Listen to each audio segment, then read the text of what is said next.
വായിക്കുവാനായിട്ട് വാക്യപ്രതി വാക്യമായിട്ട് വായിക്കാനായിട്ട് ഇടയായിത്തീരുന്നത്. അപ്പം അതിൽ നിന്ന് അല്പ ചിന്തകൾ, ചെറിയ ചിന്തകൾ പറഞ്ഞുകൊണ്ട് ഞാൻ എൻ്റെ വാർത്തയിൽ നിന്ന് വിരമിക്കാൻ താല്പര്യപ്പെടുന്നു. അതിൽ ഒന്നാം വാക്യം ഇങ്ങനെ പറയുന്നു: ഞാൻ ദയയും ന്യായത്തെയും കുറിച്ച്. ഇതിന്റെ ഈ വാക്യം പറയുന്നത് ഈ സങ്കീർത്തനം എഴുതിയത് ദാവീദാണ്. ഇതിന്റെ മുഖവരായി പറയുന്നത് ദാവീദിന്റെ ഒരു സങ്കീർത്തനം എന്നാണ് പറയുന്നത്. ഒന്നാം വാക്യം പറയുന്നത്: ഞാൻ ദയയും ന്യായത്തെയും കുറിച്ച് പാടും, യഹോവേ ഞാൻ നിനക്ക് കീർത്തനം പാടും. അപ്പം ദാവീദ് പറയുകയാണ്, ഞാൻ ദയയും ന്യായത്തെയും കുറിച്ച് പാടും, യഹോവേ ഞാൻ നിനക്ക് കീർത്തനം പാടും. അപ്പോഴേക്കും വേദപണ്ഡിതന്മാർ അഭിപ്രായപ്പെടുന്നത് ഇത് ദാവീദ് രാജാവായതിനു ശേഷം എഴുതിയ ഒരു സങ്കീർത്തനമാണ് എന്നാണ് പറയുന്നത്. അപ്പോഴേക്കും എന്താണ് ദാവീദ് പറയാനുള്ളത്? ദാവീദിന്റെ നമുക്ക് വായിക്കുമ്പോഴേക്കും, നമ്മൾ പഴയ നിയമം പഠിക്കുമ്പോഴേക്കും ദാവീദിന്റെ അവസ്ഥ, ദാവീദ് ആരായിരുന്നു, ദാവീദിന്റെ ജീവിതത്തിൽ ഉയർച്ചകൾ എങ്ങനെയുണ്ടായിരുന്നു, ദാവീദിന്റെ തുടക്കം ഒരു കാട്ടിൽ ആടിനെ മേയ്ക്കുന്ന അവസ്ഥയിൽ നിന്ന് ദൈവം എന്ത് ചെയ്തു? രാജാവായിട്ട് ദാവീദിനെ അഭിഷേകം ചെയ്തു. അപ്പോഴേക്കും ദൈവം ഉയർത്തിയ ദൈവത്തിന് നന്ദി പറയുന്ന, അല്ലെങ്കിൽ ദൈവത്തെ സ്തുതിക്കുന്ന ഒരു ദാവീദിനെ നമുക്ക് കാണാൻ സാധിക്കും. അപ്പം നമുക്കറിയാം, കാട്ടിലായിരുന്നപ്പോഴും ആടിനെ മേയ്ക്കുന്നതിന്റെ ഇടയിലും ദാവീദ് എന്ത് ചെയ്യും? കിന്നരം വായിക്കുമായിരുന്നു. കിന്നരം വായിച്ച് ദൈവത്തെ മഹത്വപ്പെടുത്തുമായിരുന്നു. അപ്പൊ അങ്ങനെയാണ് ദാവീദ് ദൈവത്തെ സ്തുതിക്കുന്ന ദാവീദിനെ കാണാൻ സാധിക്കും. അതുപോലെ തന്നെ നമ്മൾ വായിക്കുമ്പോഴേക്കും 2 ശമൂവേൽ 7:8 ഒന്ന് വായിക്കാം. 2 ശമൂവേൽ 7:8.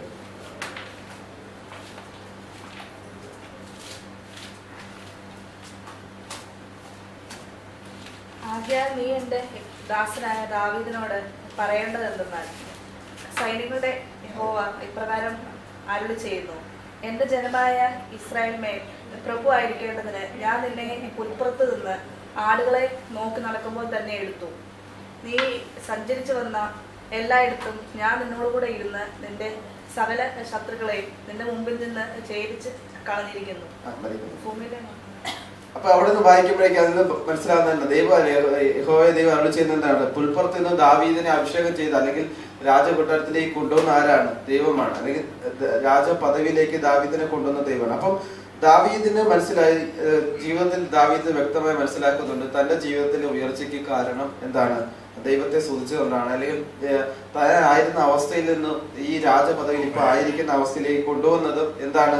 ആ ദൈവമാണ്. അപ്പൊ ആ ദൈവത്തെ സ്തുതിച്ചുകൊണ്ടുള്ള പാട്ടാണ് നമ്മൾ ഈ സങ്കീർത്തനമായി നമുക്ക് കാണാൻ സാധിക്കുന്നത്. അപ്പൊ നമ്മുടെ ജീവിതത്തിലെ എന്താണ് നമ്മളെന്താണ് പാപത്തിൽ എന്ത് ചെയ്തു? പാപത്തിന്റെ ചേറ്റുകുഴിയിലായിരുന്നു, അല്ലെങ്കിൽ നമ്മൾ പാപത്തിന് അടിമയായിട്ട് നമ്മൾ ജീവിച്ചൊരു കാലത്തിൽ നിന്ന് എന്ത് ചെയ്തു? കർത്താവ് നമ്മൾ വീണ്ടെടുത്തു.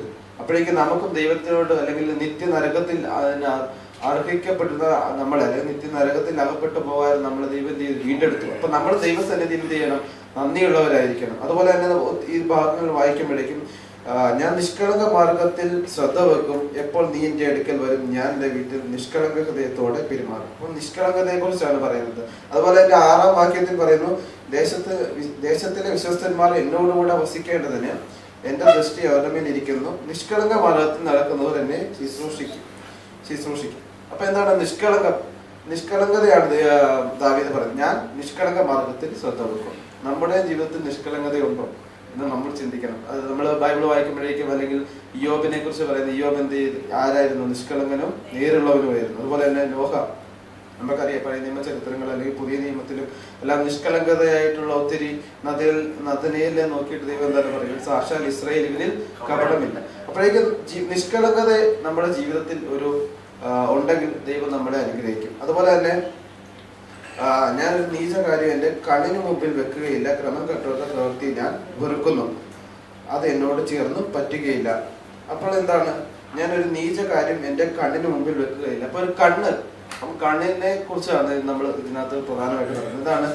നമ്മുടെ നീച കാര്യം നമ്മുടെ കണ്ണിന് മുമ്പിൽ വെക്കുകയില്ല. അപ്പം നമ്മുടെ കണ്ണിനെ നമ്മൾ ശ്രദ്ധിക്കണം. അത് ഇയ്യോബ് പറയുന്നത് എന്താണ്? ഇയ്യോബ് 31-1 വാക്യത്തിൽ ഇയ്യോബ് പറയുന്നത് എന്താണ്? ഞാൻ കണ്ണുമായി ഒരു നിയമം ചെയ്തിരിക്കുന്നു. അതുപോലെ തന്നെ നമ്മൾ പുതിയ നിയമം പഠിക്കുമ്പോഴേക്കും കർത്താവ് യേശുക്രിസ്തു പറയുന്നുണ്ട്, മത്തായി 5:28. മത്തായി 5:28 നോക്കൂ.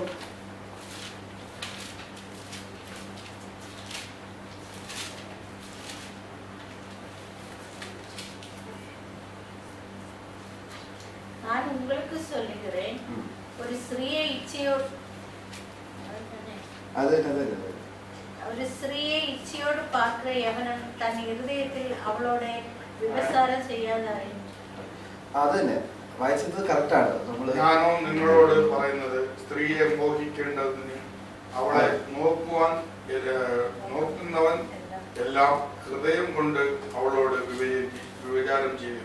അതെ, അപ്പൊ കണ്ണിന്റെ ഒരു ദോഷവശം പറയാണ്. അപ്പം അതിനകത്ത് ഭാഗത്ത് പറയുന്നത്, യേശുക്രിസ്തു പറയുന്നത്, ഒരു കണ്ണ് നിനക്ക് ഇടർച്ച വരുത്തുന്നുണ്ടെങ്കിൽ ആ കണ്ണ് ചൂഴ്ന്നെടുത്ത് കളയാൻ. അപ്പം നമ്മൾ ഇതുപോലെ വായിക്കുന്നു, സ്ത്രീയെ മോഹിക്കേണ്ടതിന് അവളെ നോക്കുന്നതെല്ലാം ഹൃദയം കൊണ്ട് തന്നെ വ്യഭിചാരം ചെയ്തു. അപ്പൊ നമ്മൾ ജസ്റ്റ് നോക്കുന്നത് പോലെ, അല്ലെങ്കിൽ സാധാരണ നോക്കുന്നതും മോഹിക്കുന്നതിന് നോക്കുന്നതും തമ്മിൽ വ്യത്യാസമുണ്ട്. അപ്പൊ നമ്മൾ കണ്ണ് നമ്മൾ എന്ത് ചെയ്യണം? വിശുദ്ധമായിരിക്കണം. അതുപോലെ തന്നെ നമ്മൾ ഈ യോബ് പറയുന്നത് പോലെ നമ്മൾ, അല്ലെങ്കിൽ നമ്മുടെ ജീവിതത്തിലും, അതായത് 6:22 ഒന്ന് വായിക്കാം. 6:22.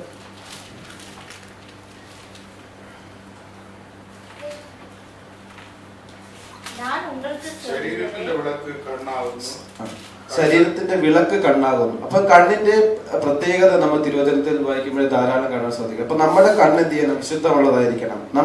നമ്മുടെ നോട്ടം എന്താണ്? വിശുദ്ധമുള്ളതായിരിക്കണം. അല്ലെങ്കിൽ നമ്മൾ യോ പറഞ്ഞ പോലെ നമ്മൾ കണ്ണുമായിട്ടൊരു ഉടമ്പടി ചെയ്യണം. അപ്പൊ അങ്ങനെ നമ്മുടെ ജീവിതത്തിൽ ഓരോ നമ്മൾ ശ്രദ്ധിക്കുമ്പോഴേക്കും നമ്മുടെ ജീവിതത്തിൽ അങ്ങനെ വിശുദ്ധ ജീവിതത്തിലേക്ക് നമുക്ക് മുന്നേറാൻ സാധിക്കും. അതുപോലെ തന്നെ വക്ര ഹൃദയനോട് അകന്നിരിക്കുന്നു, ദുഷ്ടതയെ ഞാൻ അറിയുകയില്ല, കൂട്ടുകാരനെ കുറിച്ച് യേശുവിനെ പറഞ്ഞവനെ ഞാൻ നശിപ്പിക്കും. അപ്പൊ നശിപ്പിക്കും എന്ന് പറയുന്നത്. അതുപോലെ തന്നെ ലാസ്റ്റ് പറയുന്നുണ്ട്, ദേശത്തിലെ ദുഷ്ടന്മാരെയൊക്കെ ഞാൻ രാവിലെ തോറും നശിപ്പിക്കുന്നു. അപ്പൊ നശിപ്പിക്കുന്ന 2 കൂട്ടം ആൾക്കാരെ കുറിച്ച് ഇവിടെ പറയുന്നുണ്ട്. ഒന്ന്, കൂട്ടുകാരനെ കുറിച്ച് യേശുവിനെ പറയുന്നവനെ ഞാൻ നശിപ്പിക്കും.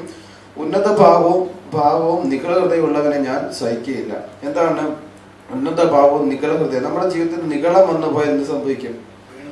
വീണു പോകും. അതായത് നമുക്ക് വായിക്കുമ്പോഴേ ആയിരിക്കാം നിഗളം വന്നു. 1 തിമോഥെയോസ് 3:6 ഒന്ന് വായിക്കാമോ? 1 തിമോഥെയോസ് 3:6.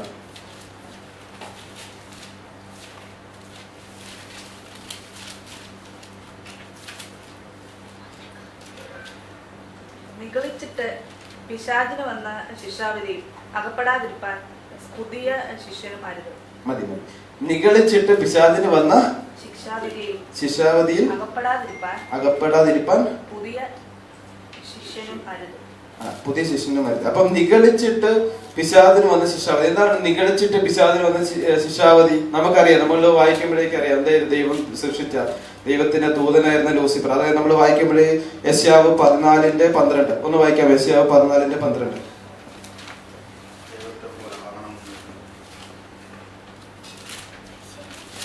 യെശയ്യാവ് 14:12-14. ദൈവം സൃഷ്ടിച്ച ദൂതൻ തന്റെ ജീവിതത്തിൽ നിഗളം വന്നപ്പോഴേക്കും താൻ പറയുന്ന വാക്കുകളാണ് അവരെ. പുത്രനായ ശുക്രു, നീ എങ്ങനെ ആകാശത്തു നിന്ന് വീണു? ജാതികളെ താഴ്ത്തിക്കളഞ്ഞവനെ, നീ എങ്ങനെ പെട്ടേറ്റു നിലത്ത് വീണു? ഞാൻ സ്വർഗത്തിൽ കയറും, എന്റെ സിംഹാസനം ദൈവത്തിന്റെ നക്ഷത്രങ്ങൾക്ക് മീതെ ഇരിക്കും. ഉത്തരാദിക്കിന്റെ അതിർത്തിയിൽ പർവ്വതത്തിന്മേൽ ഞാൻ ഇരുന്നോളാം. അപ്പൊ നമ്മൾ അവിടെ നിന്ന് വായിക്കുമ്പോഴേ കാണുന്നത് എന്താണ്? അപ്പം തന്റെ ജീവിതത്തിൽ നിഗളം വന്നിട്ട് പറയുകയാണ്, ഞാൻ സ്വർഗത്തിൽ കയറും, എന്റെ സിംഹാസനം ദൈവത്തിന്റെ നക്ഷത്രങ്ങളും മീതെ വെക്കും. ഉത്തരദിക്കിന്റെ അതിർത്തിയിൽ സമാഗമന പർവ്വതത്തിൽ ഞാൻ ഇരുന്നു അരുളും.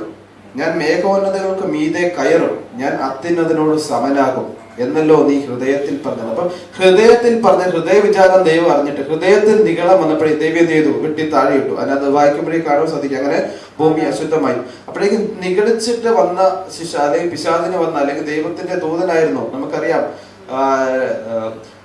നമ്മളെ മനുഷ്യനെ മണ്ണുകൊണ്ടാണ് സൃഷ്ടിച്ചത്. എന്നാൽ ദൈവം ദൂതന്മാരെ സൃഷ്ടിച്ച രത്നങ്ങൾ കൊണ്ടാണ്.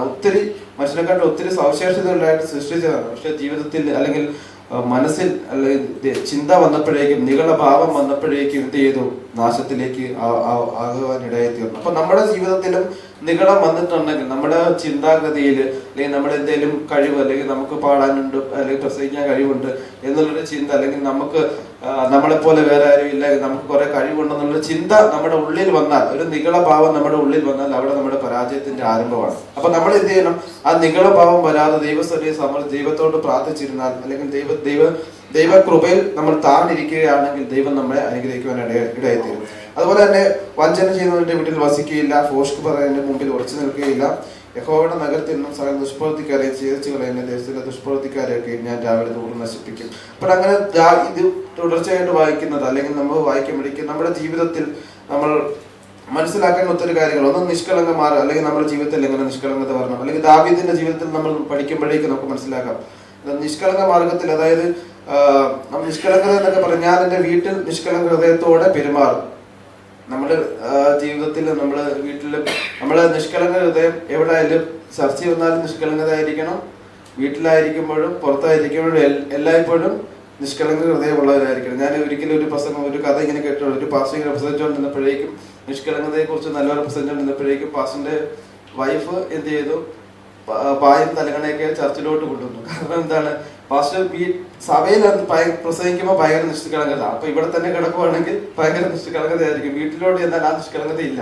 അപ്പൊ അതാണ് നമ്മുടെ ജീവിതത്തിൽ ഏത് സാഹചര്യത്തിൽ എന്ത് ചെയ്യണം, നിഷ്കളങ്കത ആയിരിക്കണം. അതുപോലെ തന്നെ ഈ നിഷ്കളങ്കത എന്താണ്, അതൊരു ശീലമാണ്. അപ്പം ബാലൻ നടക്കേണ്ടുന്ന വഴിയിൽ അവനെ അഭ്യസിക്കാം എന്നാണ് തിരുവചനം പറയുന്നത്. അപ്പം അഭ്യസിക്കണം, അല്ലെങ്കിൽ നിഷ്കളങ്ക മാർഗം നമ്മുടെ ജീവിതത്തിൽ ശീലമാക്കാൻ നമ്മൾ അതിനുവേണ്ടി പ്രവർത്തിക്കണം. പ്രവർത്തിച്ചാൽ നമ്മൾ അത് ശീലമാക്കിയാൽ നമ്മുടെ ജീവിതത്തിൽ ആ നിഷ്കളങ്കതയിലേക്ക് നമുക്ക് വരുവാൻ സാധിക്കും. അതുപോലെ തന്നെ ഈ ദാവീദിന്റെ ജീവിതം നമ്മൾ പഠിക്കുമ്പോഴേക്കും താൻ ആയിരുന്ന അവസ്ഥയെ ദൈവത്തിന് നന്ദി പറഞ്ഞത്, അല്ലെങ്കിൽ കാട്ടിലായിരുന്ന അവസ്ഥയിൽ നിന്നും ദൈവം രാജകൊട്ടാരത്തിൽ എത്തിച്ചപ്പോഴേക്കും ആ എന്തുകൊണ്ട് എത്തി ആ അവസ്ഥയിൽ എത്തിയെന്ന് ചോദിച്ചാൽ തന്റെ ജീവിതത്തിൽ ഒത്തിരി പരാജയങ്ങളുണ്ട്,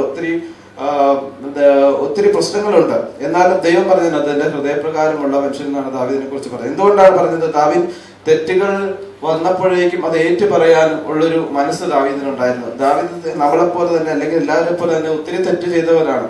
എന്നാൽ തെറ്റിനെ ഏറ്റു പറഞ്ഞ് ദൈവത്തെ സ്തുതിച്ച് ദൈവത്തെ അല്ലെങ്കിൽ തന്റെ ആയിരിക്കുന്ന അവസ്ഥയിൽ ദൈവത്തിനെ നന്ദി പറഞ്ഞത് കൊണ്ട് ദൈവം എന്ത് ചെയ്തു, തന്നെ ഉയർത്തി. അപ്പൊ നമ്മുടെ ജീവിതത്തിൽ അതുപോലെ തന്നെ നമ്മുടെ ആയിരിക്കുന്ന അവസ്ഥയിൽ നമ്മുടെ അറിയുന്ന ഒരു ദൈവമുണ്ട്. ഇപ്പൊ നമ്മൾ പാടിയതുപോലെ ആരിലും എൻ മനോഭാരങ്ങളെ അറിയുന്ന നല്ല ഒരുവൻ നമുക്കുണ്ടെന്ന്. അപ്പൊ നമ്മുടെ മനോഭാരങ്ങളെ അറിയുന്ന ഒരു ദൈവമുണ്ട്. ആ ദൈവത്തിന്റെ കരങ്ങളിലേക്ക് നമ്മെ സമർപ്പിച്ചുകൊണ്ട് നമ്മുടെ ക്രിസ്തീയ ജീവിതം മുന്നോട്ട് നയിക്കുക എന്ന് പറഞ്ഞുകൊണ്ട് ഞാൻ എൻ്റെ വാക്കുകൾ നിർത്തുന്നു. ദൈവം നമ്മെ അനുഗ്രഹിക്കുമാറാകട്ടെ.